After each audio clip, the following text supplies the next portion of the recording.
You're watching Ripley's, the most unbelievable show on television.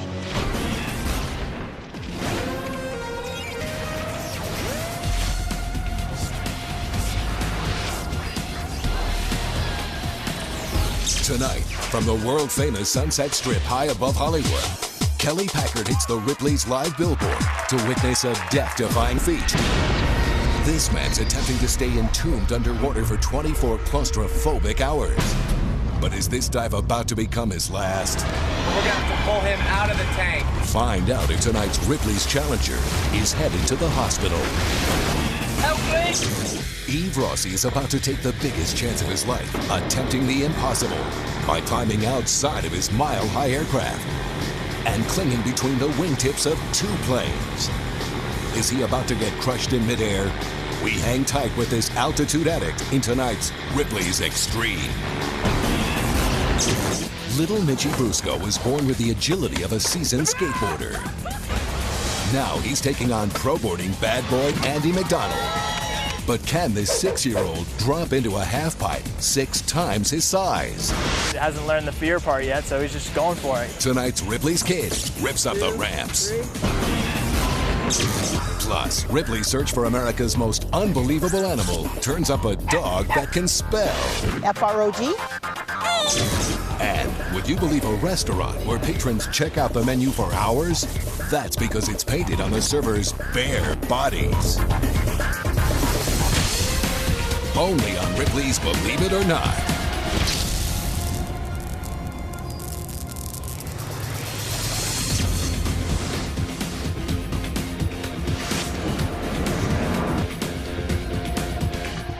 Hello and welcome to the show. Tonight, we will begin by getting out of the warehouse and heading straight to Hollywood, California, where Kelly Packard is part of a live billboard on the Sunset Strip. Check it out. Kelly Packard here, and it is such a gorgeous night here in Hollywood. I am actually on the Sunset Strip, an area that is famous for its billboards. And I get to be up here on one. And I gotta tell you, it is packed down there with people that have come to see what is going on tonight. Now, the Sunset Strip is home to some of the world's most famous hotels. And this may be the most unusual hotel room anywhere. This acrylic cube is where one of the most unbelievable acts I have ever seen has just occurred. In a unique demonstration of endurance, Mark Webber wanted to see how many hours, yes, hours, he could stay submerged underwater without coming up. I was there last night when Mark began this unbelievable act. Take a look. Mark, it looks like you're almost all suited up and ready to go, huh? Certainly am, yes. All right, so what have you done to prepare yourself to be submerged? Right, basically about 2 days ago I came off solid foods and I went on to a liquid diet. Basically, a liquid diet is just orange juice with lots of vitamins and so on. I have to come off the solid foods for obvious reasons. No, why is that? So that you're lighter? It's lighter, basically, so it empties my system because obviously I can't go to the toilet while I'm in the tank. Interesting. This is Josh, right? It now, is, yeah. Tell me a little bit about your job here tonight. Hi there. Well, I'm a diving safety officer. We're going to be talking to each other via those face masks. We have communication equipment in those, and he can tell me exactly what he needs. But I'll be watching him also just to make sure. I mean, I'll know exactly what he needs before he... So the buddy system applies here. Oh, it as does, well. yeah, definitely. Okay. Yeah. All right, now just so you know, we do have a paramedic standing by in case you should need it, so you don't have to worry about that. Okay. Now, do you need anything before you take the plunge? Nothing but a reservation, basically, so I can get in. All right, well, just so you know, we have actually placed a clock here. So we're going to, count every second that you're actually underwater. Superb. All righty? Yeah, you ready to do this? I'm ready to do it. Okay, well, so are we. Great. Go ahead, take the plunge. Check it in. A little tighter. How's that look, Kelly? It's good. You good? All right. All right. Cool. See you later. Alrighty, partner. We'll see you in a little. How you doing down there, Mark? Not too bad. All right. Remember, Mark is attempting to see how many hours he can spend underwater in this acrylic tank. Mark spent hour 1 underwater getting settled in his new home. Once he was comfortable, he decided to play a game of darts. Here we go. Because real ones would puncture his dry suit, Mark's darts were magnetic.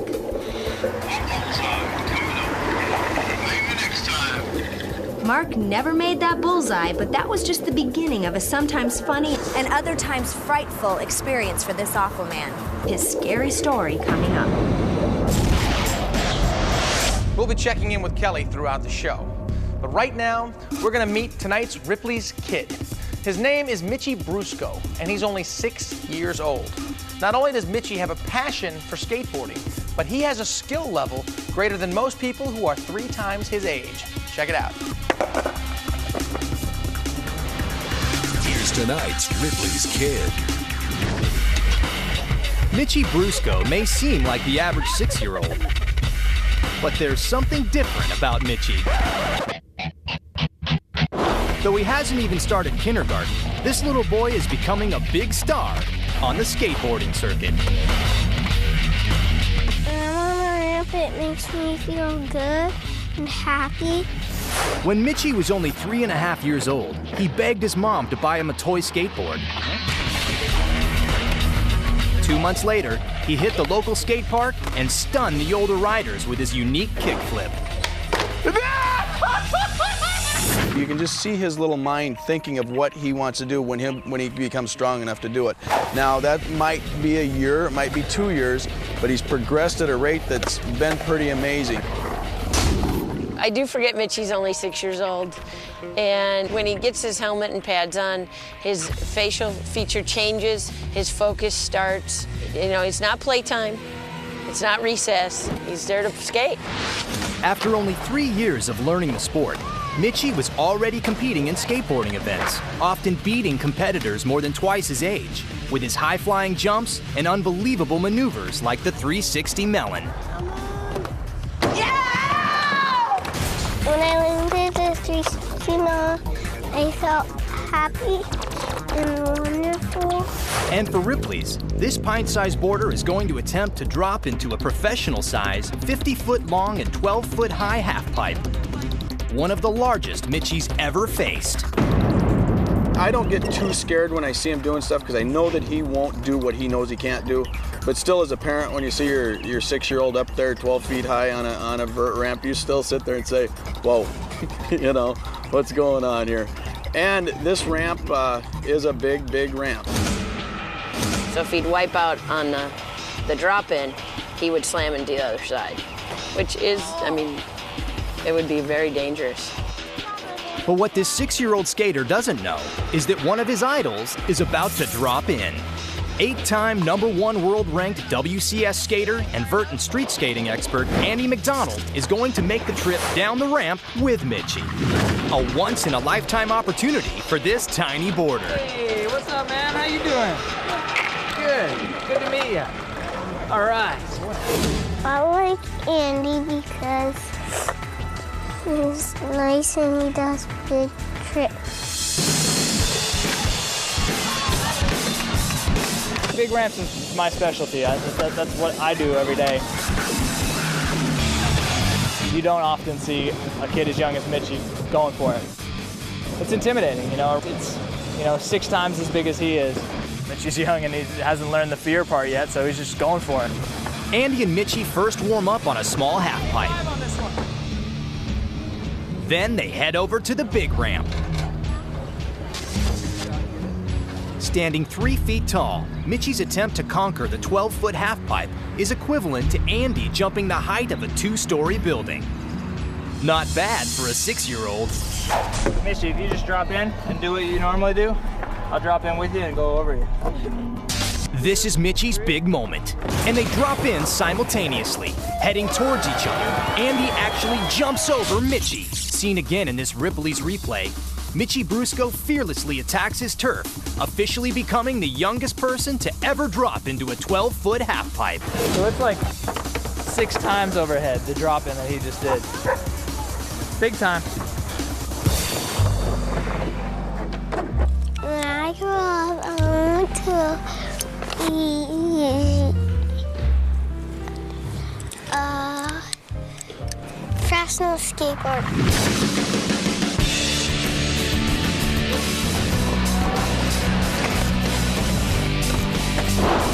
Believe it.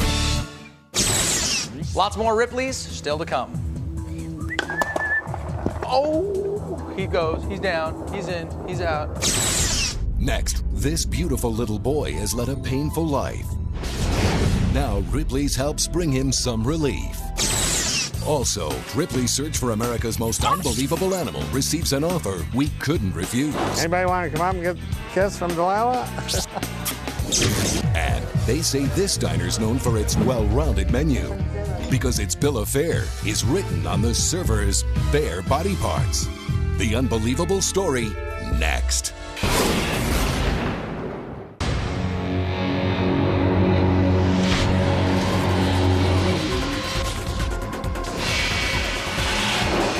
Welcome back to Ripley's Believe It or Not.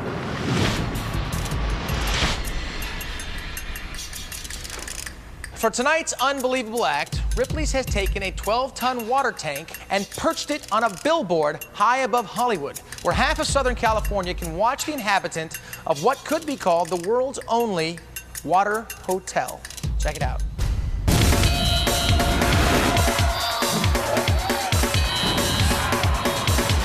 So what does a man in an 1,800-gallon tank of water do to entertain himself in an underwater hotel room? Watch this. After 2 hours and 18 minutes underwater, Mark got in a little reading and writing. Hey, Mark. Yeah? I got some postcards here. I thought maybe you might want to write your family and friends back to the UK. Sounds good to me. Hey, Mark, we got you a bed. It's not exactly a California king, but it should fit in there and be real comfortable. Excellent. We'll be in for 2 weeks. Okay, I'm going to bring it in. Catch some Z's and don't let the bed bugs bite, all right? And finally, Mark decided to catch some shut-eye just before 3 a.m. in the morning, sleeping soundly for 45 minutes and breathing easily through an air hose connected between his mask and an oxygen tank outside.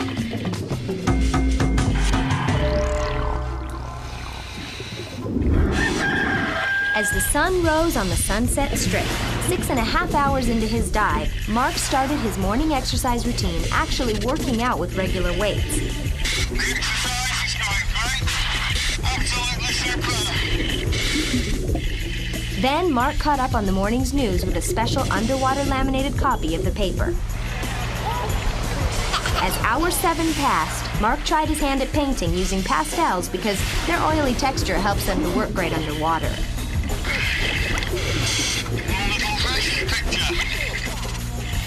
Mark's buddy stopped by 9.5 hours after Mark entered the tank to challenge him to a game of chess.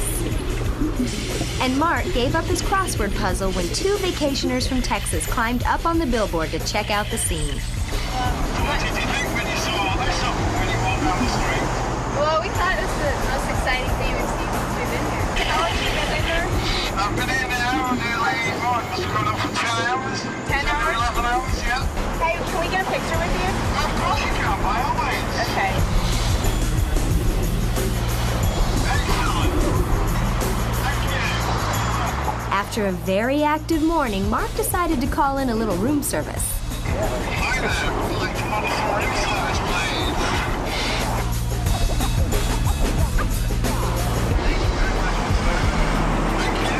But it wasn't all fun and games for Mark.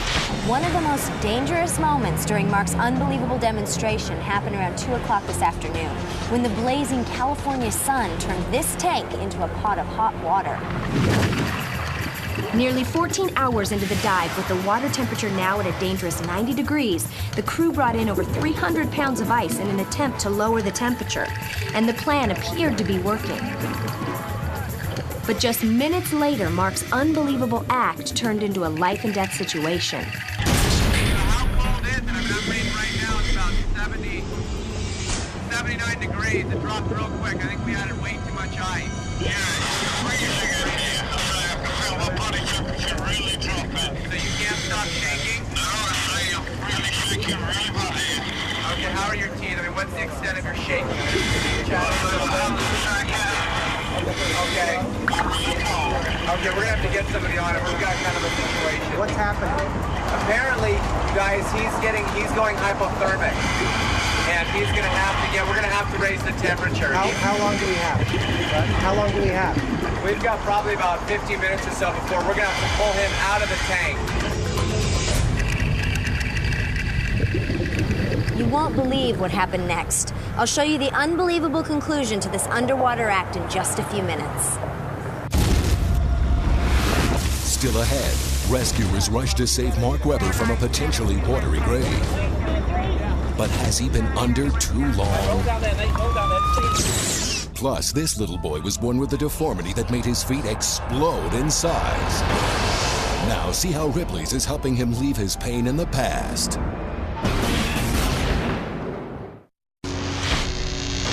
Amazing stories and unbelievable people. Ripley's Believe It or Not.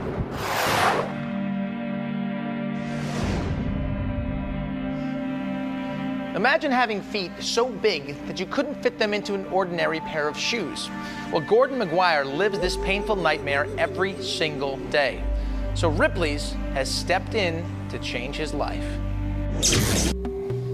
Gordon McGuire is a prisoner in his own home, unable to drive a car or even walk down the street because, believe it or not, his feet never stopped growing.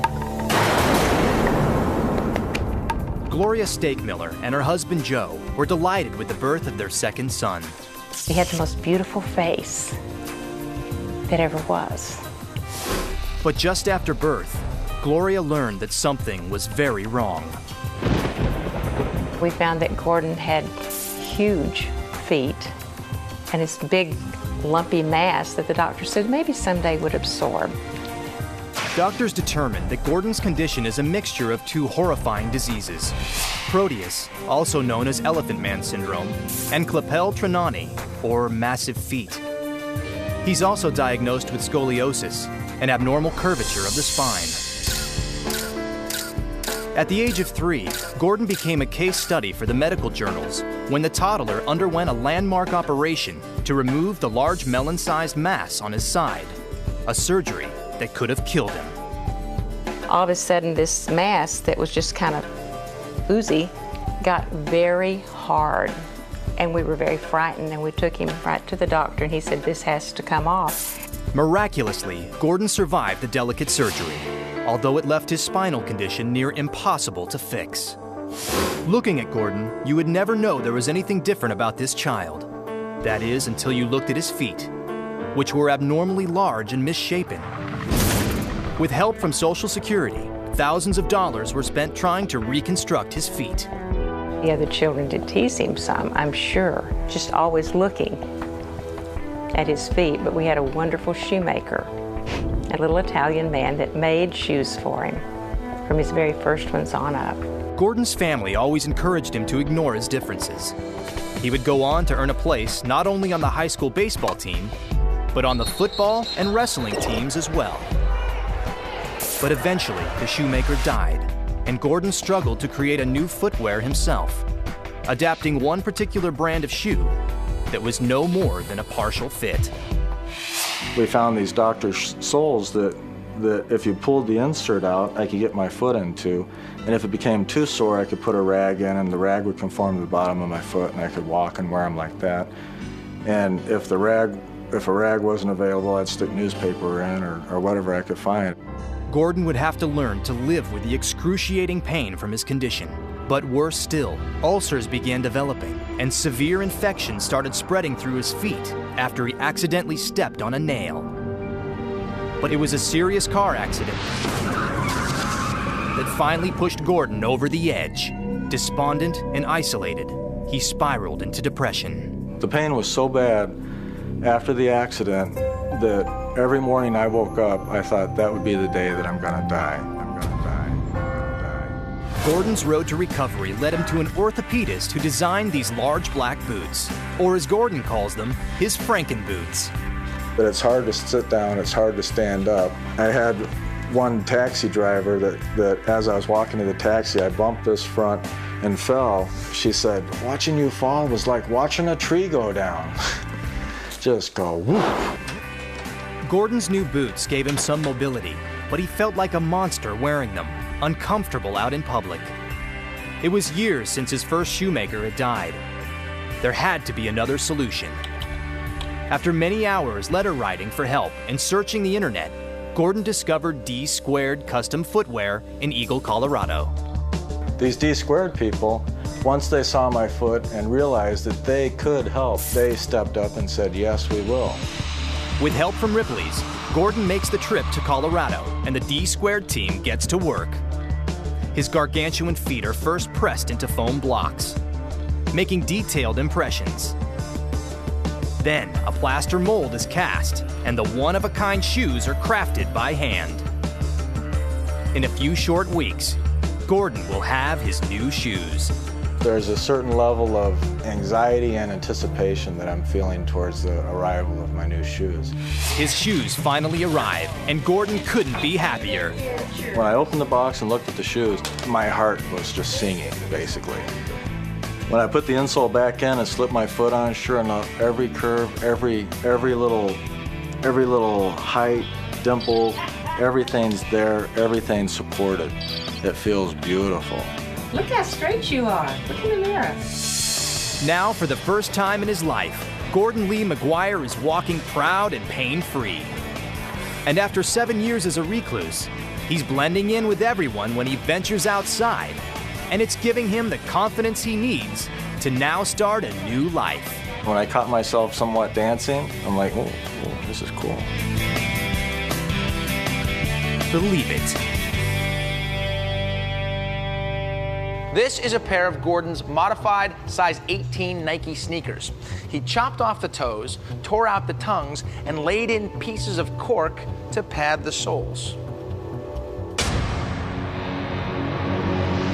Next, this man is a professional airline pilot by trade, and he'll need every ounce of experience when he crawls outside his aircraft and tries to hang between the wingtips of 2 planes. With every gust threatening to crush him like a bug, Ripley's Extreme takes to the sky. Plus, our pet search stumbles across the world's youngest snake handler. And inside the restaurant, where the walking menus could make your mouth water more than the meals. We'll show you one chef's spicy story next.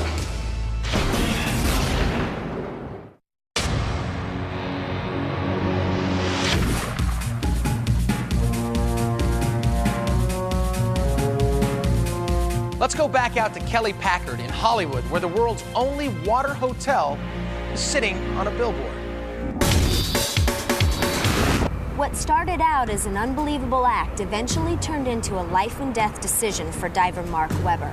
With each hour he stayed in the tank, the odds of disaster increased, and in the end, hypothermia was the determining factor for how long he could stay submerged.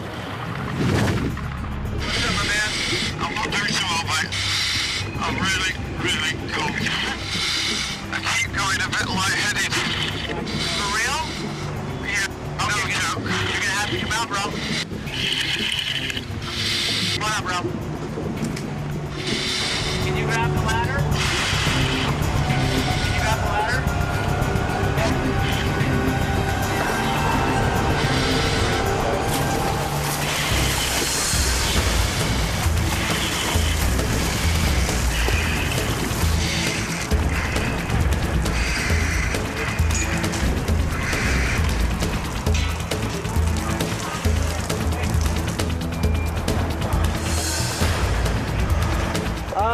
Yeah, actually probably would be a bad idea to help him out.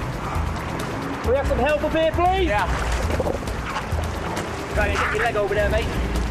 That's it, get him over there. That's it. Help, please! Help! Get up here. Oh, okay. Right, roll down there, mate. Roll down there. Just stay there. Stay there.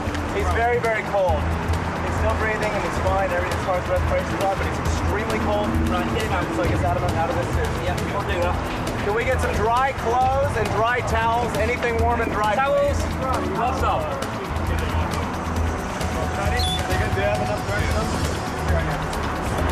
Here, we got us your mask right here. Okay, perfect. Get up. Okay, take it off.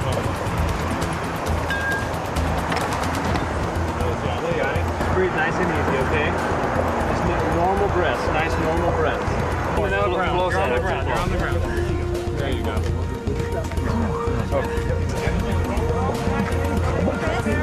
I got him.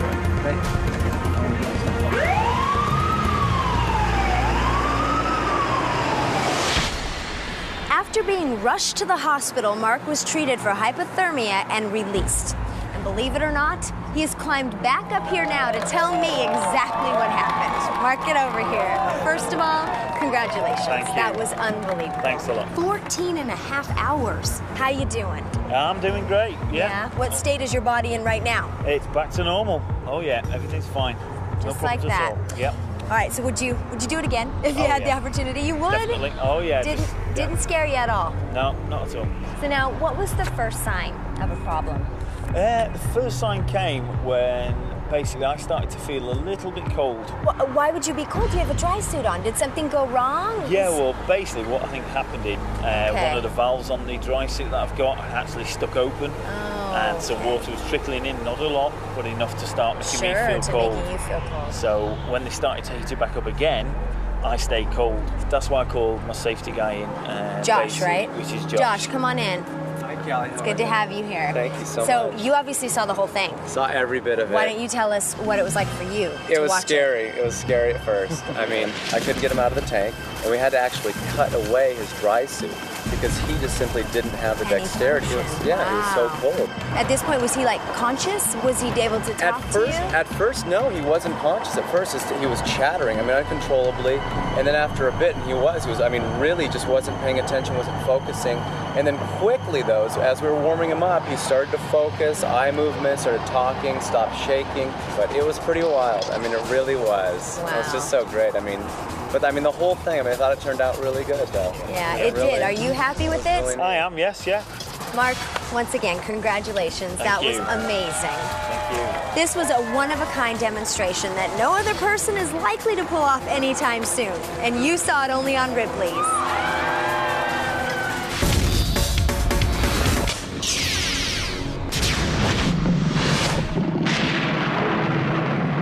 Ripley's search for America's most unbelievable animals continues tonight in Wisconsin. And as tonight's finalist proves, many of these animal lovers are as unbelievable as their pets.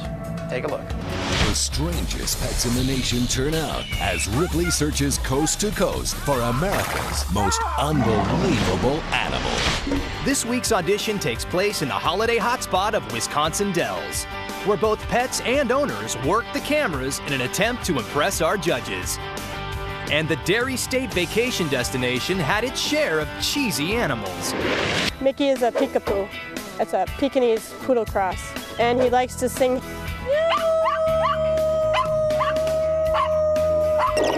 And a dog with an unusual talent for word recognition. This is Lacey. She's a 4-year-old border collie, and she does spelling tricks. She's got a 53-word vocabulary. We're just going to do a few words, though. C-O-W-B-O-Y, D-O-L-P-H-I-N, F-R-O-G, goodness, I-G-U-A-N-A, where is he? There it is. This pup had a survival story you had to hear to believe. We were traveling around with the Grateful Dead. We were down in Tennessee getting a ride on a pickup truck. Tree was in the bed of the pickup truck and I was in the cab. The driver lost control of the truck. I held on as we bounced in and out of the ditches and saw a telephone pole come right at us. When we hit, I felt a bubble of energy surround myself and then break away. The two on either side of me were wrecked. Tree and I escaped virtually unscathed. So I think Tree, being my travel companion, did protect me and save me from a lot of bad situations that could have potentially arisen. Tree's mother is 50% tundra wolf, 50% white shepherd. Tree's father is a standard shepherd, so she's got about 1/8 of tundra wolf in her, which makes her telepathic. And one snake was so big, it took 10 people to hold him. This is my snake, Delilah, and believe it or not, she's trained to pose for pictures. She was a rescue animal, which makes her even more special. You want to give George a big kiss? Anybody want to come up and get a kiss from Delilah? What do we feed Delilah? Big rats about the size of that chihuahua you saw out here a little earlier. Oh yeah, that one. But in the end, it wasn't a snake, but one of the smallest snake handlers who stole the judges' hearts. Roman is the wonder here. He's 3.5 years old, and he is the one that's handling the snake. Tito is a fox snake. He's become Roman's little pet ever since Roman was born. And this is Roman's story. Like most kids, little Roman Pliska loves playing with the animals. But he also plays with pets most of us wouldn't even approach.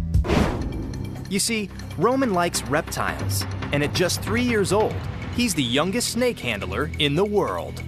Incredibly, Roman has been working with snakes since he was 1.5. And he's gotten pretty good. Why did snake you love me? He usually spends his time with his tiny snake Tito. But when it comes to reptiles, for Roman, the bigger, the better. Even getting up close and personal with a 12-foot-long python.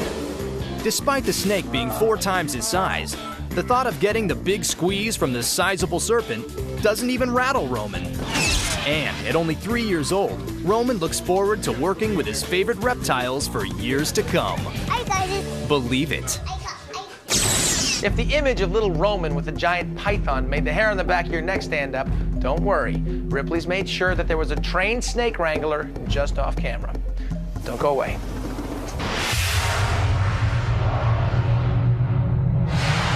Next, the pilot hoping to make aviation history by crawling out of his aircraft and dangling between the wingtips of 2 planes at 5,000 feet, with the wind threatening to slam him into the fuselage. Watch as tonight's Ripley's Extreme hangs on a wing and a prayer. And the eatery whose entrees never looked so appetizing. That's because they're posted right on the waiters' bodies. Breast, leg, or thigh, Ripley's investigates this truly unique restaurant next.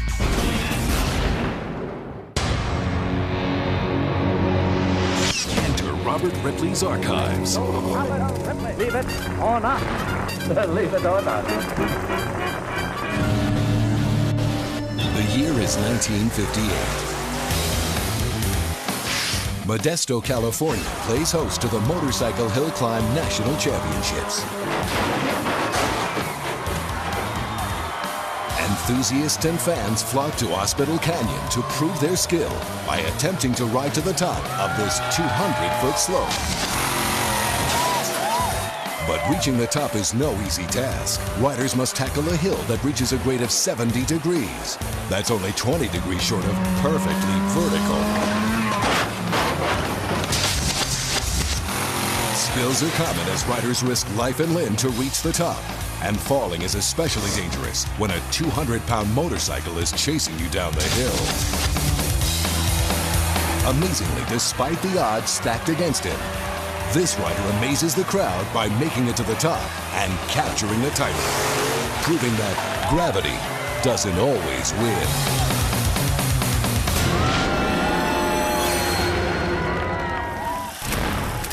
Leave it or not. Wing walking is an American daredevil tradition that goes way back. But after tonight, the sport will never be the same because Ripley's found a man that not only stands on the wing, he hangs between 2 different planes at the same time.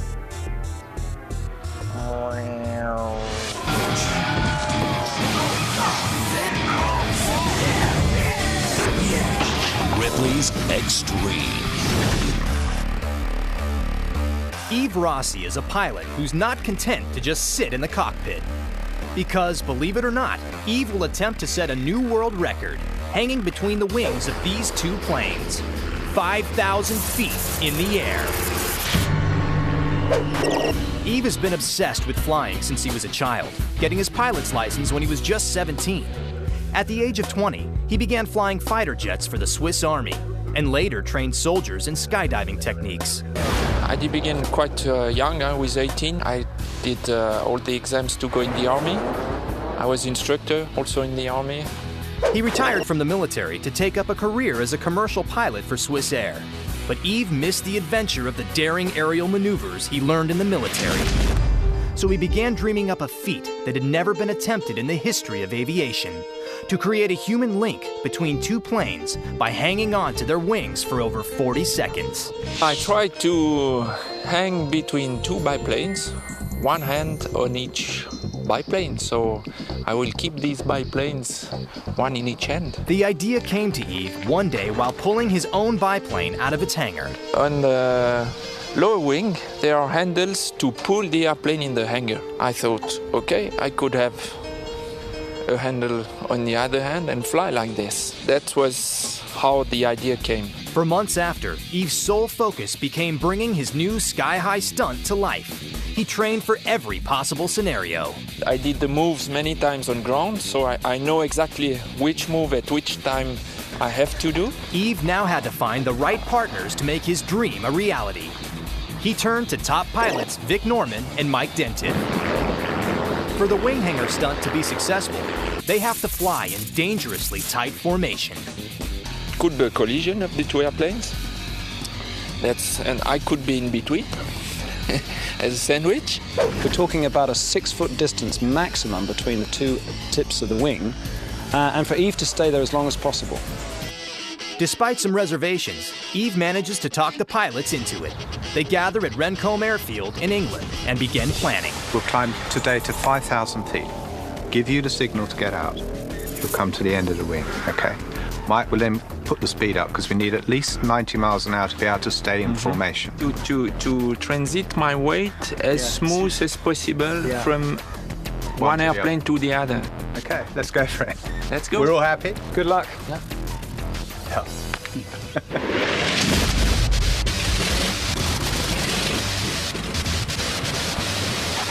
With paramedics standing by, the pilots and Yves prepare to take to the sky.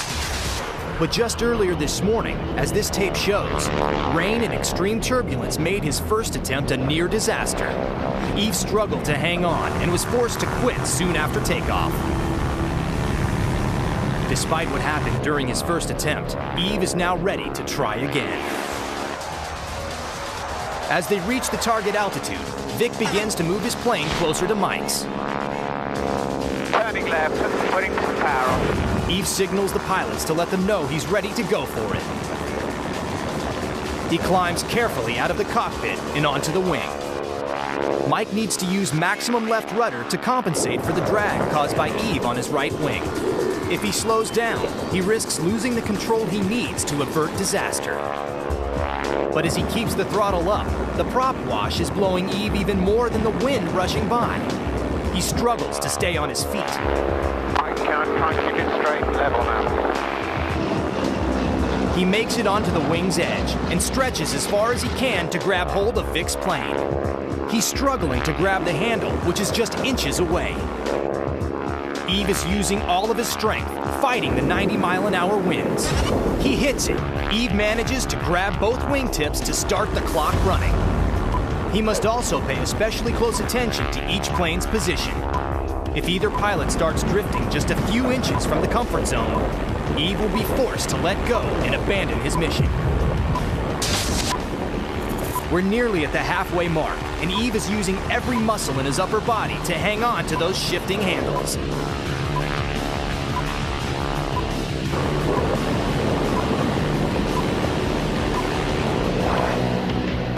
He fights to tread the air 5,000 feet off the ground. Finally, the home stretch. In the face of hurricane-strength winds and a failing grip, Yves summons every ounce of willpower he has left. And he's done it. After an incredible 44 seconds, Yves has surpassed his dream. He pulls his emergency chute and descends in victory. In this Ripley's replay, you can see Yves struggling to maintain his grip as the planes fight turbulence to keep a steady side-by-side formation. Hanging from two planes simultaneously, wingtip to wingtip for 44 seconds, Yves Rossi sets a new Ripley's world record. The feeling you have in between these two wings, it's such a great thing. We won't leave you hanging. There's more Ripley's right after this. Chew on this. We go inside the diner where the waiters aren't on the menu. They are the menus. You won't believe what's cooking inside this risque restaurant when Ripley's returns. Stories you can't imagine. People you won't believe. Ripley's Believe It or Not. When you go to a restaurant, the first thing you expect is the waiter to bring you a menu. But at the Bellevue restaurant in Germany, the waiter is the menu. Because, believe it or not, the daily specials are actually painted right onto the server's naked body. For these employees, getting ready for a shift is a job in itself. Chef Stefan Weigon, who originally thought up the idea for this barrel bistro, has a real hands-on approach. Doing all the painting himself, this cook needs almost 3 hours to prepare these bare bills of fare. Beim Anmalen ein bisschen anstrengend, weil es eben lang dauert. Aber das Ergebnis, das ist dann wieder schön. But don't be fooled by all the skin. Clients claim the food is spectacular, whether you order veal or Wiener Schnitzel. And with the menu changing every day, diners are sure to keep coming back for more. Wir haben aber super Geiles auf der Speisekarte. Einen Ochsenschwanz, einen traumhaften Ochsenschwanz. Dann haben wir Scampi-Schwänze, solche Apparate, frisch aus der Pfanne. And if there's one thing the chef wants you to be sure to do, it's leave plenty of room for dessert. Believe it.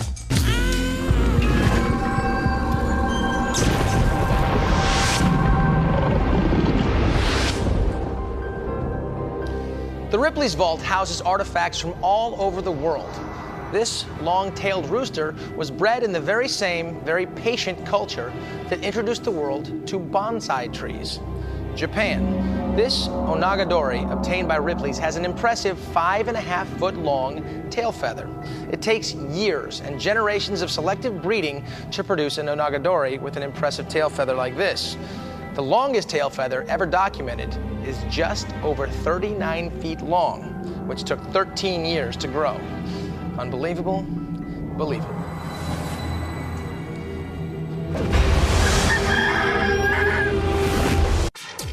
Only those with the guts. All right, let's do this. Win the glory. Fear Factor. Back-to-back episodes. Tonight starting at 7. Only on Schiller. 12 makeup artists go head-to-head. This challenge is vile. I love it. In a battle of imagination and transformation. I'm a very big fan of your work. Face Off Memorial Day Marathon. All day tomorrow starting at 6 a.m. on Schiller. Scary good.